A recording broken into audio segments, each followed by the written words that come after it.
What is up, my fellow Twibians? I am Logan, the Totally Epic Gamer, and today we're going to be looking at a speed run of Frontline.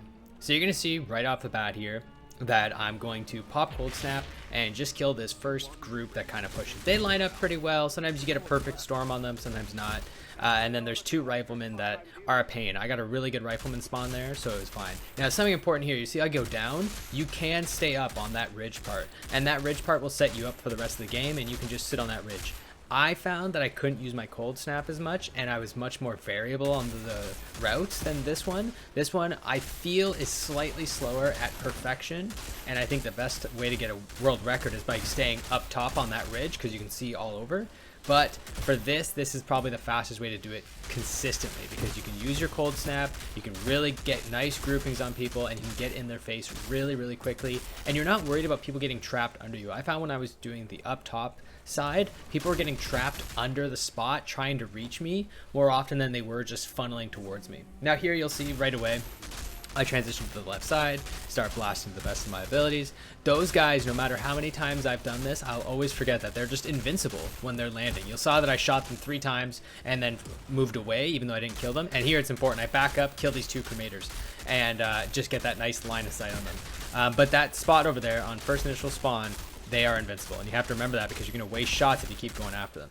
Now, some general theory here, cremators first, always. Okay, when they start mortar shelling you, it stacks. It's like 1, 2, 3, and it's perfectly spaced. You will recoil a lot if you're not careful about it. So that's why you see that out of like everybody, if I see a cremator, I go for them right away because they might run ruin you. Not only are they going to maybe kill you if a cutthroat gets too close, but they might run ruin you just out the gates because they're already taking 4, 5, 6 seconds away from you if those mortar shells start hitting. So that's why you see me kind of run the way I'm doing here. And I like to stand on this corner. You see that I have this whole corner pocket, and that's actually for the cremators. See, there's one. I have time to kill this ironclad even if I want to, and then I can change over to kill this cremator. I see that hasn't started spamming me yet, so I was like, okay, I think we're okay. And I see that a rifleman gets stuck, right? And if I were up top, I'd be able to kill that rifleman. And it's kind of unfortunate. He's, you know, one of my last kills, but fortunately for me, he makes a transition. And you see I keep flicking back to him. I don't want to waste shots or waste time on him, but I want to make sure he doesn't get to a position where I literally can't get him. So I kind of just clean that up there.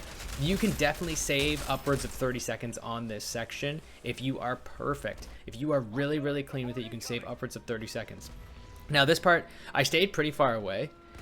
You don't need to stay this far. You can step up a little bit, but be very careful that you don't take the damage initially. There's going to be a red circle on the ground here. If you're in that red circle, you'll take about 10k damage.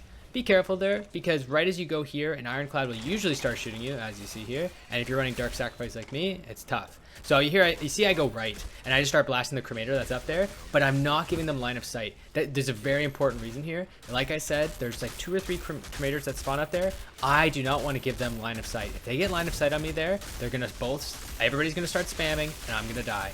And here, I actually have a decent spot to kind of like corral them all into me, and it's not bad. What you really want to do is actually run forward, as you're about to see I'm going to do now. If you are trying to get the world record and you're really going for it, you run forward from this position and cold snap there right off the rip. You go for them right away. And the point of that is that it's very high risk, but you can actually get great pooling on the cold snap, and you can get a really good cold snap off, and you can actually clear it really fast. The issue is getting there in the first place. It is very difficult to get it set up into that position without dying in the first place, but it sets you in a good place.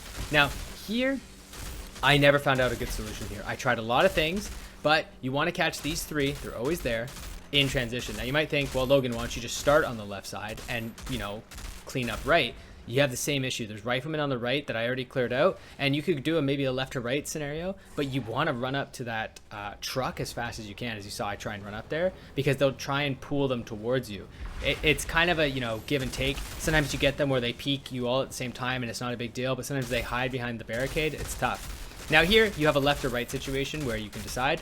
I always go left, and that's because you'll see that there's only one breacher that goes right, and he can be a little bit of a pain, but you can catch him on transition, and generally he's already lined up for you, as you see, when you're done clearing at everything else. So I find that's the fastest way for me. Now let's get into Moloch.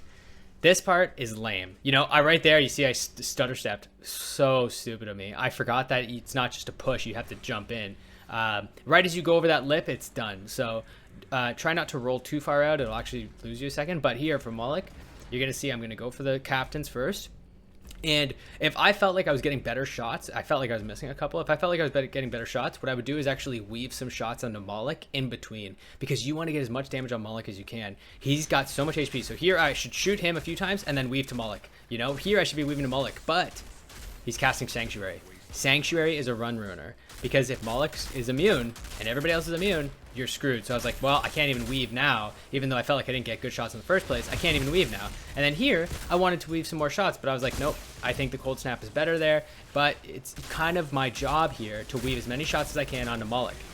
If anybody's looking for where the crit spot is, it's the little baby's head on his back. It's hard to hit, but when he's casting Solar Blast, it's easier. Now here I get screwed. Sanctuary again, a different captain, and still Sanctuary. I almost dropped belated rounds here and I actually get really lucky, and I can't see anything. I'm just blasting, and I go, you know what? This is it. Do or die. Gotta rip them. So I do. I got 15 shots, and I just hope. And I actually get it on like the last burst I had. Honestly, not a great run. I feel like I could have got 40, 50 seconds off of this, but it is very difficult to get a great run. 555 is actually still pretty good, but I felt like it could have done better. It's very tough to get it all perfect, but that's my analysis. I hope you guys enjoyed it. If you did, leave it a like. If you think there's something to improve on, leave a comment. And as always, thanks for watching, and have a great day, guys.